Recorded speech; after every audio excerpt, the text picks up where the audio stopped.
física resultou em avanços espetaculares. Portanto, foi de facto o século XX foi de facto o século da engenharia e da física.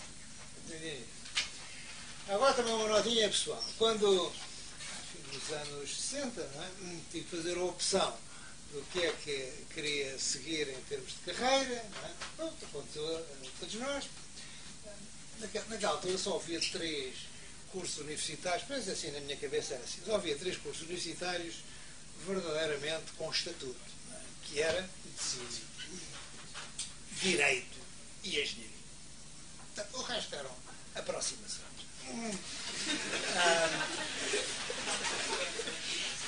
Bom, ora, medicina, curso lindo, mas eu não tinha vocação. Pronto, quer dizer, acho que é um curso que é preciso vocação. Okay. E, portanto, restava o direito e a engenharia, que são mais parecidos que aquilo que se possa pensar. São mais parecidos do que se possa pensar. Porque a engenharia não é só lidar com gadgets, não é? Nada disso, não é? Concepção, não é? Estrutura, não é? Do equipamento, do sistema, não é? Portanto, e o direito também tem isso, a chamada arquitetura jurídica do problema. Agora, havia só uma questão que para mim foi fundamental para a decisão. É que em direito não era preciso matemática. Esta era a questão de fundo. Aliás, já agora devo dizer que o meu pai era licenciado em direito. E portanto, isso não havia uma influência. Não havia matemática. Não havia matemática em direito. E em engenharia? Em engenharia havia matemática. Então qual era a engenharia onde havia mais matemática? Informática. Onde é que há mais matemática? Engenharia eletrotécnica. Então essa é do zero. Portanto, é uma lógica, eu reconheço que é um bocadinho primária, não é? Básica. Mas foi assim. É claro, isso leva-me à questão, mas então a engenharia eletrotécnica tem mais matemática porquê? Mais matemática porquê? Bom, isso leva-me à questão, então, mas o que é engenharia eletrotécnica? O que é engenharia? Bom, uma afirmação clássica, uma definição clássica da engenharia eletrotécnica, bom, é aquela que radica nas aplicações tecnológicas do campo eletromagnético. E agora, a este propósito, F7 é assim,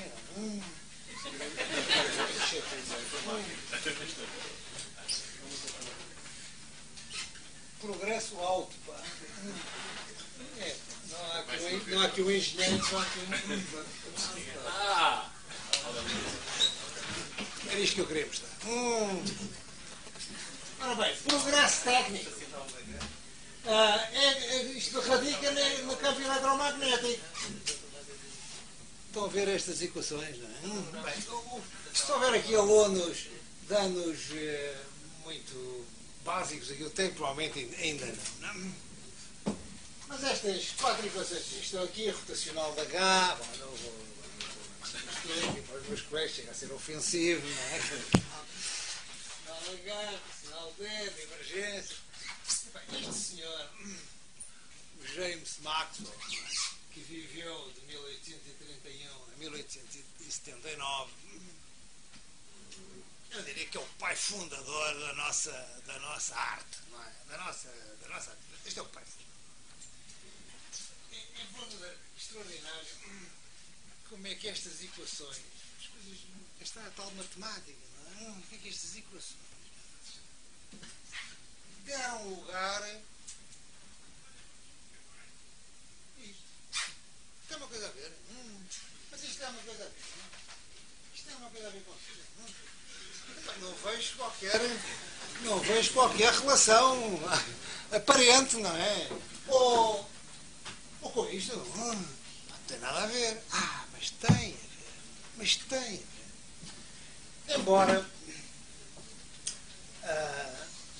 no século XIX, isto já aqui foi dito hoje, não é? Não vou agora repetir, não é? No século XIX, quando a engenharia começou, e a engenharia eletrotécnica em particular, começou o seu grande desenvolvimento, lembrem-se que 1873. Isto foi o ano em que estas equações foram apresentadas, não é? 1873. Isto coincidiu, não é, com o desenvolvimento tecnológico do transformador, do gerador, do motor elétrico. Aqui um parênteses. Eu, como sou uma pessoa da energia, não me atrevo assim a entrar muito, não é, na outra área das comunicações, em particular, assim, o professor Carlos Salema não me deixaria com a coisa passar, não é? Nenhuma inconsistência, pá, eu prefiro, não é? Admitir, pá, que sou um bocado ignorante em relação a essa matéria. Mas dizer o quê? O transformador foi desenvolvido sem ter em conta as equações de Maxwell. Não há nada a ver. Quando o transformador foi desenvolvido, não havia equações de Maxwell, não é? Ou se havia, não eram tidas em conta. Mas o que é facto é que no fim do século XIX, estavam feitos grandes avanços tecnológicos. Eu já não vou tão atrás como o professor Pedro Girão, não é? Enfim, do Volta, do Hurst e do Ampère, não é? Mas, porque, enfim, eles são mais cientistas, mais físicos, não é? Mas, em termos tecnológicos, o transformador, o gerador, o motor de indução, isto no fim do século XIX, isto estava tratado, não é? Quer dizer, isto estava feito, não é? Bom, e as equações que o James Maxwell tinha proposto, não é? Não entraram verdadeiramente nesse desenvolvimento. Isso foi depois, não é? Isso foi depois que elas anunciaram. Aliás, como vocês sabem, vamos dizer, as duas primeiras aplicações da geração técnica foram a iluminação e a telegrafia elétrica. Foram as duas primeiras aplicações. Em relação à iluminação, à luz, não é? Deixem-me citar aqui um trecho do Gênesis. Ao princípio, a terra estava sem forma e sem ordem. Era um mar profundo, coberto de escuridão. Então Deus disse que a luz exista.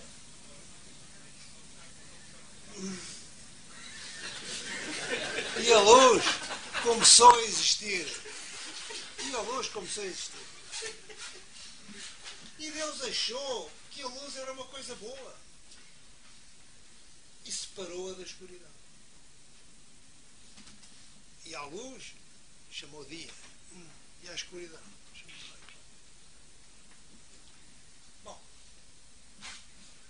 com este trajeto era evidente que a luz, a iluminação, era uma obrigação imperiosa, não é? É claro que já havia luz artificial antes da eletricidade. A iluminação pública, nomeadamente, era feita com gás. Não é? Com gás. Bom, gás, já agora, feito a partir de quê? Feito a partir do carvão. Era a gasificação do carvão, que aliás hoje em dia está outra vez na ordem do dia, não é? Com a questão das emissões de dióxido de carbono, a gasificação do carvão, já existia, era esse gás feito a partir do carvão que era usado na iluminação pública e também noutras aplicações, nomeadamente domésticas. É bom recordar os nomes marcantes desta época. O Tesla, não é? O Tesla, um sérvio, o que é croata, não é? O que é croata. Westinghouse, não é? Que era um grande empresário americano que justamente aproveitou os inventos do Tesla, nomeadamente o motor de indução, o Edison, não é? Com a luz elétrica, o Ferrari, o famoso disco de Ferrari, Ferranti, não é? Bom, eu estou mais uma vez a inclinar-me para aquilo que eu conheço, que é a área da energia, mas posso imaginar que o Hertz também estaria neste elenco, não é? O Marconi, não é? O próprio Maxwell, não é? Bom, portanto, isto foi o começo, não é? Isto foi o começo, mas no fim do século XIX já estava. Quanto ao telégrafo, também tomei aqui umas notas. Em 1855, segundo eu investiguei, não é? Foi introduzido o telégrafo elétrico em Portugal. 1855. Em 1870 foi amarrado um cabo submarino em Carcavelos que ligou Portugal à Inglaterra. Isto em 1870. Em 1882, as primeiras linhas telefónicas em Lisboa e Porto. 1882. Em 1883, introdução do telefone. Tinha sido inventado pelo Sr. Bell. 1883. Portanto, vejam, isto tem um historial bastante antigo, não é? Ainda tenho aqui mais uma data, muito posterior. Em 1930, apurei eu que o número de chamadas telefónicas ultrapassou pela primeira vez o número de telegramas. Porquê? Isto começou com o telégrafo e com os telegramas. Em 1930, não é que o número de chamadas telefónicas ultrapassou o número de telegramas. Vejam lá, quer dizer. Bom, e agora ainda leio aqui. Eu já falei que em 1855 foi introduzido o telégrafo elétrico em Portugal. 1855. E há um projeto de lei, não é? Porque estas coisas eram feitas e continuam a ser um projeto de lei. Isto era uma iniciativa do governo, da altura. Projeto de lei número 78, 26 de maio de 1855. E diz assim: o preâmbulo, porque os decretos-leis é o preâmbulo que estabelece a filosofia, não é? Muitas vezes, aliás, e isso ainda hoje, não é? Os projetos de lei ficam pelo preâmbulo, mais um articulado. O articulado não é cumprido, não é?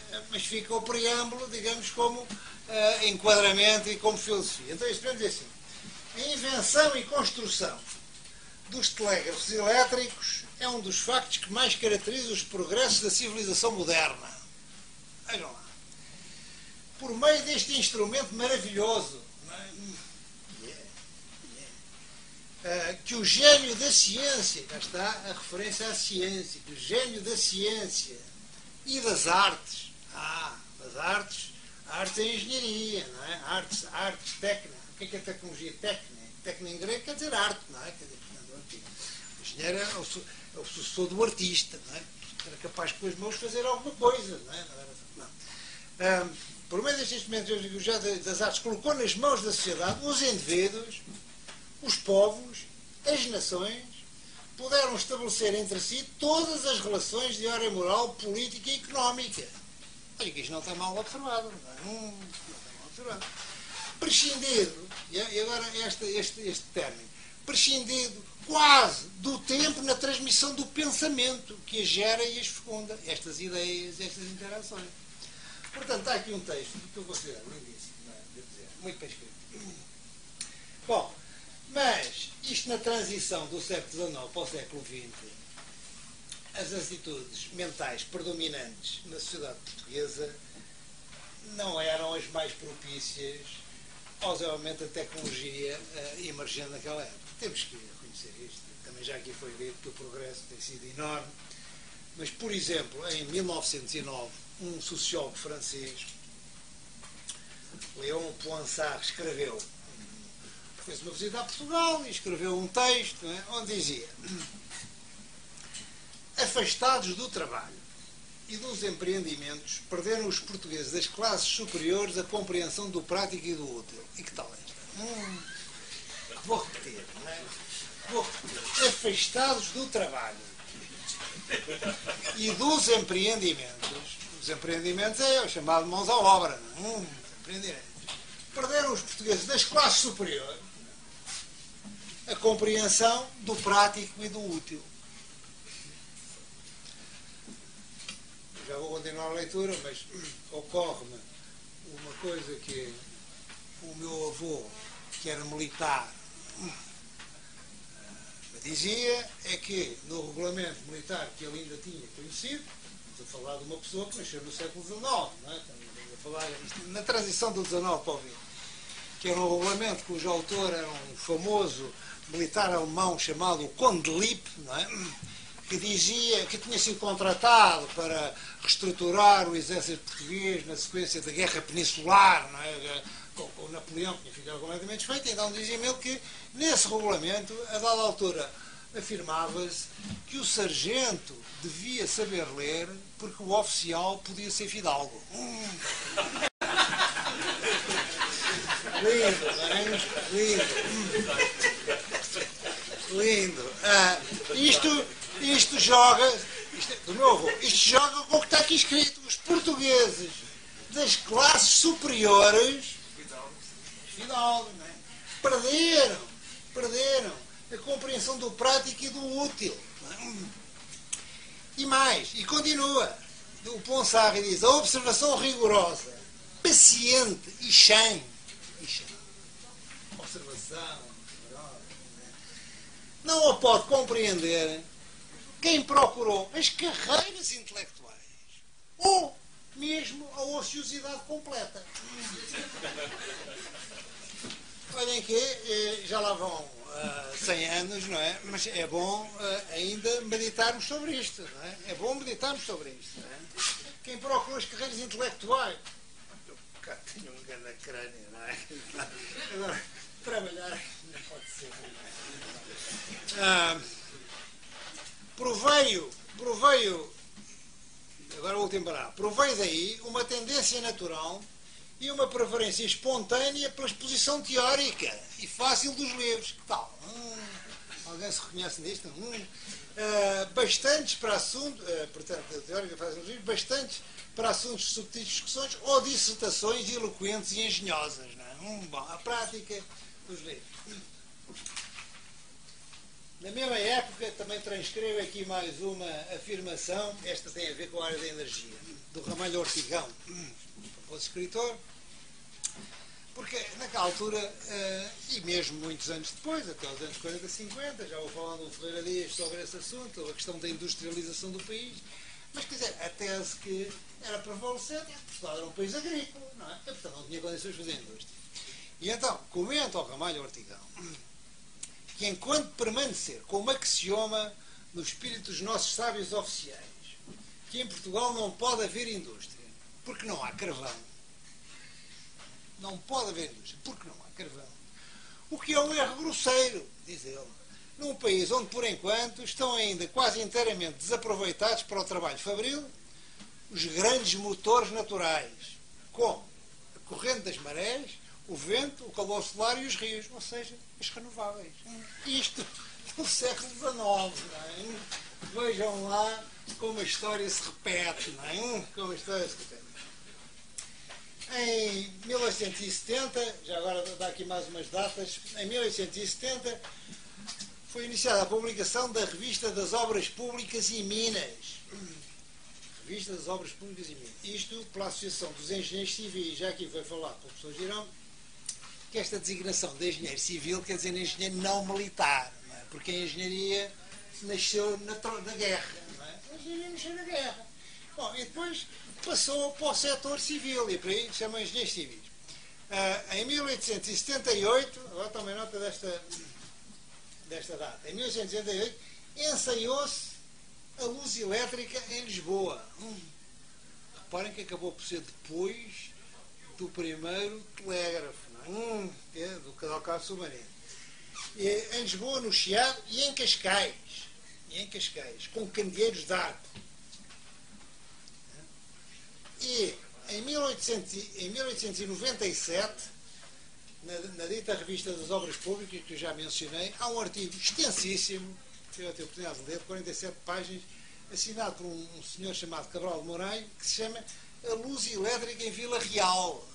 Em Vila Real, foi das primeiras cidades, foi totalmente eletrificado a partir de uma central hidroelétrica no Rio Corgo, que aliás, agora, nesta fase mais recente de aproveitamento de energias renováveis, nomeadamente das pequenas hídricas, esse aproveitamento foi recuperado, não é? Esse aproveitamento foi recuperado. Bem, quanto ao ensino, e é, digamos, aqui que eu vou terminar. Quanto ao ensino da engenharia eletrotécnica, já aqui também foi falado, em 1888 foi publicado o Regulamento dos Institutos Industriais e Comerciais de Lisboa e do Porto. Aqui falamos nisso, não é? Na qual a oitava cadeira 1888. Estava a cadeira, chamava-se Eletrotecnia, Telegrafia e outras aplicações da eletricidade. Faz parte do currículo de vários cursos, sendo acompanhado por trabalhos práticos de laboratório, mas isto é só no regulamento, não é? Porque aparentemente o laboratório era um bocado ficcionado. Em 1898, 10 anos depois, surgiu um decreto de reorganização dos cursos industriais e a criação do curso superior industrial com 6 anos. Um destes cursos é o da Eletrotecnia, 898, cujo ensino é dividido em 3 partes. Eletrotecnia, primeira parte. Eletrotecnia, portanto, as 3 partes chamam-se Eletrotecnia. A primeira parte é medidas elétricas, geradores e transformadores. A segunda parte é telegrafia e telefonia. E a terceira parte é outras aplicações, não especificadas. A vida deste Instituto Industrial e Comercial de Lisboa é atribulada pela desorientação governamental quanto ao ensino da engenharia. O governo estava desorientado, coisa nunca vista. Não é? E pela rigorosa, agora reparem na frase seguinte, e pela rigorosa parcimónia financeira imposta pelo governo de João Franco, que era o primeiro-ministro, que era o primeiro-ministro do Dom Carlos, do rei Dom Carlos. E era numa altura de grande sufoco financeiro. Não é? E, portanto, o Instituto Industrial e Comercial também padecia desse sufoco financeiro. Não vou tirar nenhums paralelos com a situação atual. Não é? É assim que, ao terminar o século XIX, aparece em Portugal, eu creio que pela primeira vez, um curso de eletrotecnia que, aliás, Alfredo Bem Saúde, o nosso fundador, aqui desta escola, propusera 6 anos antes. Portanto, é no fim do século XIX que surge o curso de eletrotecnia. Era um curso de nível médio, porque isto ainda era nos institutos comerciais e industriais. No preâmbulo do decreto de 23 de maio de 1911, que cria o IST, pode ler-se, no que diz respeito ao ensino técnico, considerado nos seus diferentes graus, a nossa miséria é confrangedora. Está a ver?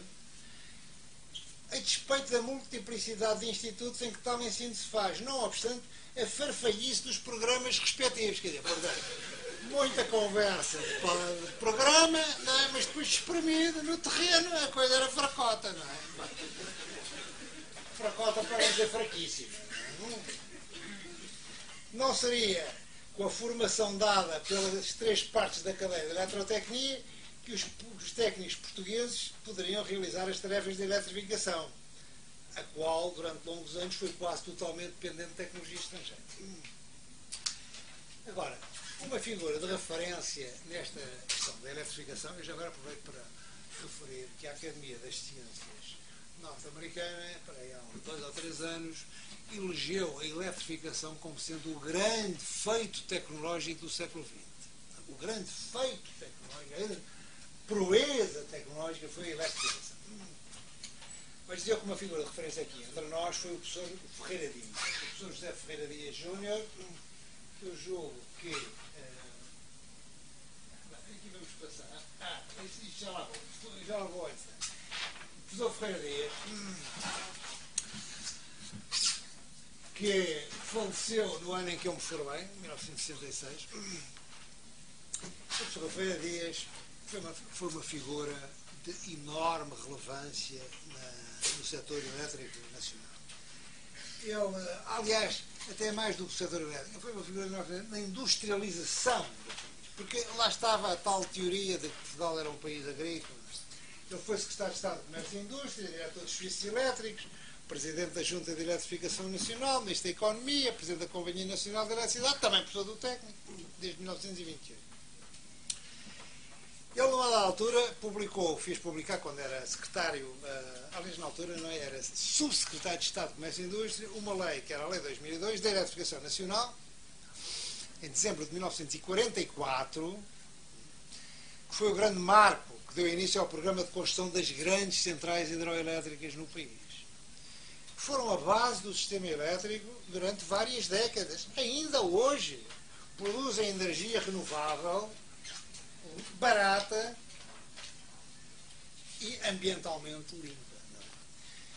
em 1958, num parecer da secção Eletricidade e Combustíveis do Plano de Fomento, que era uma coisa que se usava na altura, uns planos quinquenais, o professor Ferreira Dias escreveu: esta frase é verdadeiramente, isto que eu vou ler é verdadeiramente notável. Ele diz assim: grande decisão foi, porém, tomar esse caminho. Era o caminho da Lei 2002. Esse caminho que não era costumeiro, sem esperar, e seria espera sem fim, que os olhos alcançassem, limpos de toda a névoa, o termo da caminhada. Poucos graus velejariam os mariantes de 400 se quisessem saber ao certo, ao levantar da âncora, os mares e os climas que havia para lá do bujador. Souberam-no depois. E essa é a altura em que Deus quer que os homens saibam as coisas. E remata dizendo assim: se a negligência é pecado, a ambição de prever demasiado é heresia.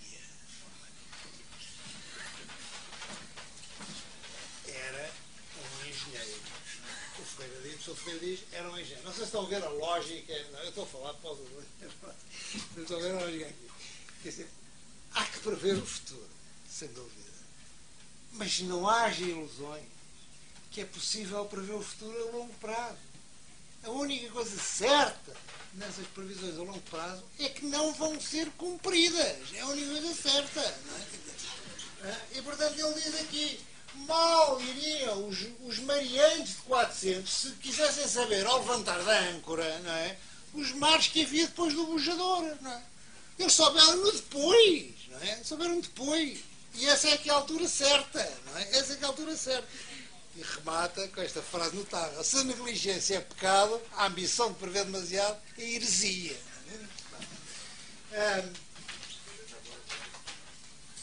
Eu estou mesmo a chegar ao fim, só quero falar ainda de outros professores já desaparecidos. Eu só falo aqui de professores desaparecidos. Tive o privilégio de ter como meus professores o professor Carlos Ferrer Montada, que eu creio que o professor Castro Lima já falou, o professor Domingos Moro e o professor Abreu Faro. Já falei com o professor Ferreira Dias. Portanto, o professor Ferrer Montada não consegui arranjar uma fotografia, não é? Portanto, não tenho. Foi um professor que no fundo instalou aqui no técnico as cadeiras de eletrotecnia, que ele chamou de eletrotecnia teórica, que era, no fundo, a eletrotecnia dada com um fundamento científico forte, não é? Um fundamento científico forte.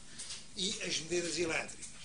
Os alunos dessa época lembram perfeitamente que era quando passavam por essas cadeiras que, na realidade, percebiam, não é, o que era isso da engenharia eletrotécnica, porque até então, não é, havia basicamente matemática, física, química, por aí fora. Portanto, o professor Ferrer Moncada doutorou-se no estrangeiro, como já aqui foi dito hoje. Não havia doutoramentos na Universidade Técnica. Os doutoramentos na Universidade Técnica começaram em 1972. Não sei porque que esta coisa está envernada.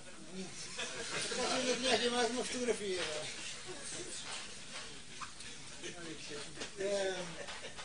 Mas provavelmente passamos a fotografia.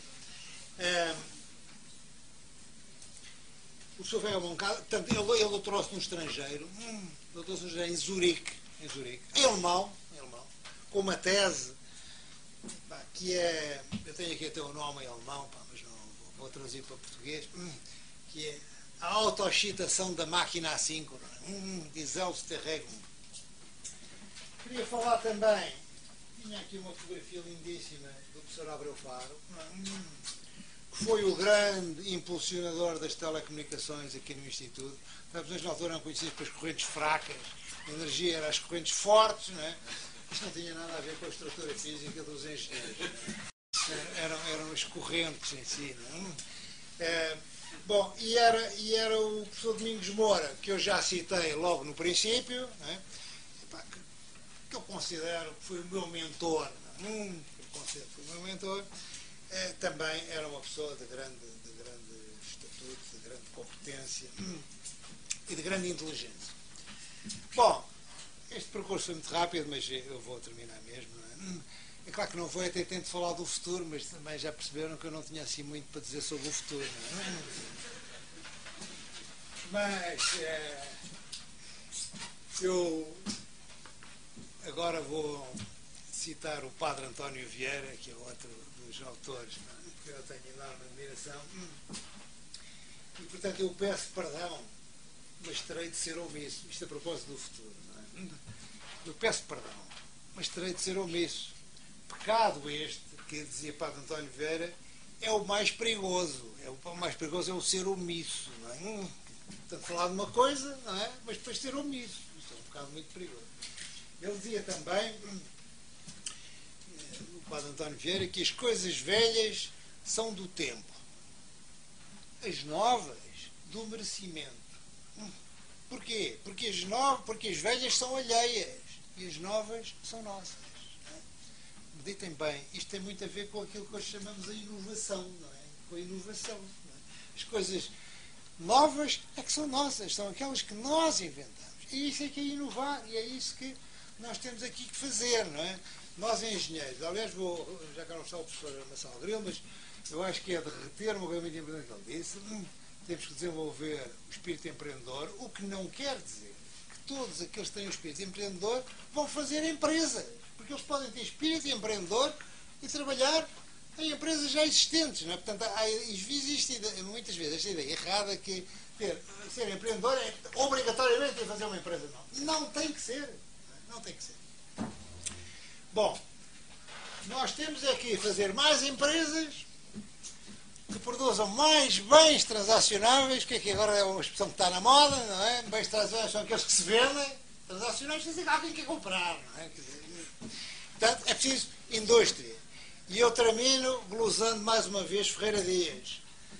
Ferreira Dias escreveu um livro muito famoso que se chama Linha de Rumo, e na página 123 ele remata desta maneira, e é assim que eu termino. Para fazer indústria só há dois predicados indispensáveis: ter cabeça e não ser cabo. Portanto, dois predicados indispensáveis: ter cabeça e não ser cabo. Eu tinha trazido aqui os instrumentos de trabalho do meu tempo de engenheiro. Já aqui foi falado, o computador analógico, que andava no bolso. Isto era um PC portátil. Era praticamente um iPad. E aqui era o computador de secretária. Não é? Este era o computador de secretária porque o tal computador, o Zebra, já agora mais um minuto, o Zebra, que já aqui foi falado 2 ou 3 vezes hoje, não é? Que era o tal primeiro computador que estava no laboratório de engenharia civil, que ocupava uma sala deste tamanho, não é? Era um computador propriamente dito, não é? Isto era antes do Zebra, não é? Quer dizer, isto era os anos, quer dizer, este computador, os estudantes hoje devem achar isto uma graça, não é? Mas isto tinha utilidade, não é? Mas isto não era só para enfeitar, não é? E este, tinha-se no bolsinho do casaco e tal, e um sujeito andava aqui com isto, que era para dizer que é estudante do técnico, gajo da regra de cálculo. Isto aqui era em cima da secretária para infundir um certo respeito, não é?